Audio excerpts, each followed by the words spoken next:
Hello, I'm Chris, this is Gross Models, this is issue 76 of the Terminator. Now this is really coming along now. I know we're doing things that we've done before, but it feels like we're, progressing further on. This is what we're going to be doing now, continuing the upper part of the arm.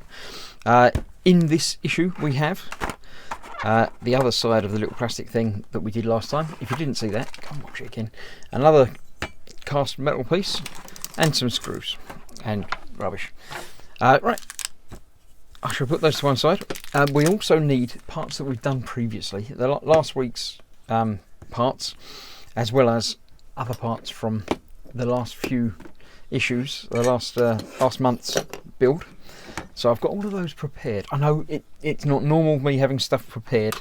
I've also got a screwdriver ready as well. So, what can I tell you? It's the end of the world. Everything's getting, pandemics everywhere, and I've got stuff prepared. It's terrible.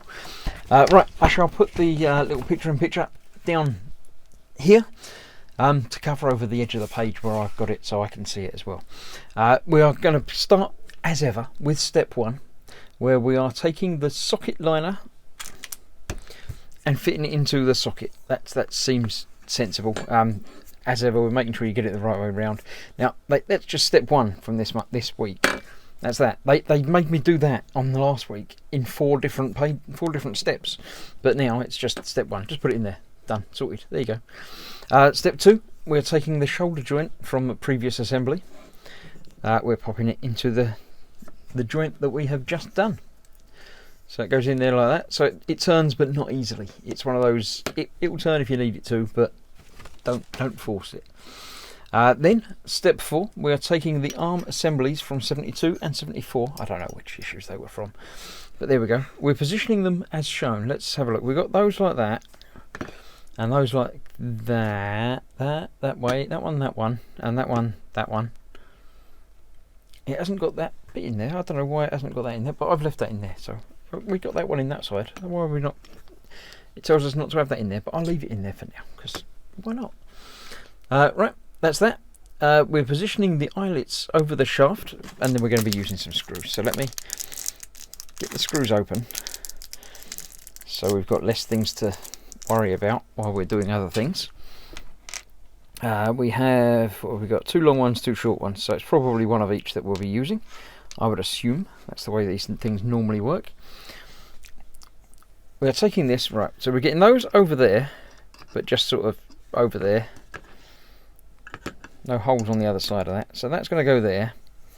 That's going to go there. And obviously it's just going to stay there like magic while I'm playing around with other things, isn't it? It's not. Right. 73.4 is the larger one. So that screw goes this side. So what I'm going to do is ignore the step 6 where it says to put it all in and do that. I'm going to put that through there first. Then I'm going to put it through there. And then I'm going to get it lined up without dropping that, and get that lined up in the right place over there, and just put that through to hold it together. So that is that. And then the other screw, let's just check and make sure that it is what I think it's going to tell me to do. Fit the screws through the holes and then screw them into the sockets. So yes, so that's got to go through there, but while that's going through there, it's got to go through there as well. So what I should do, put it through there a little bit, put that in the right place, then push it through the rest of the way, get it lined up.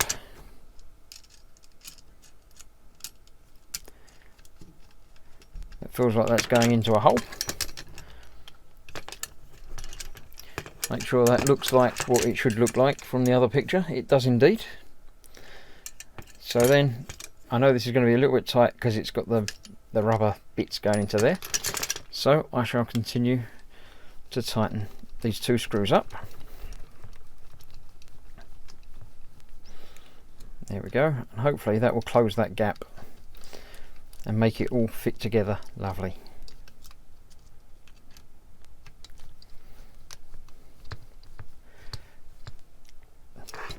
Close that side. It has indeed closed that side as well, although not completely on that side. Let's come back and see if I can tighten that a bit more. Not really, a little bit. But there we go, that's that. That's together, so that should now turn. Yes, it turns, but it's tight. That's okay. It's exactly what you want it to be. That's not together because we've got the other joint to go in there at some point. But that is that. If I turn it over that way, we have the same picture as we always get with, up there, stage complete.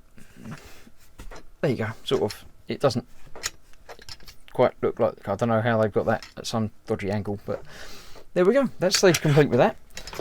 So let's continue on. The film we're looking at this week is Inception. I have seen that one. Quite enjoyed that.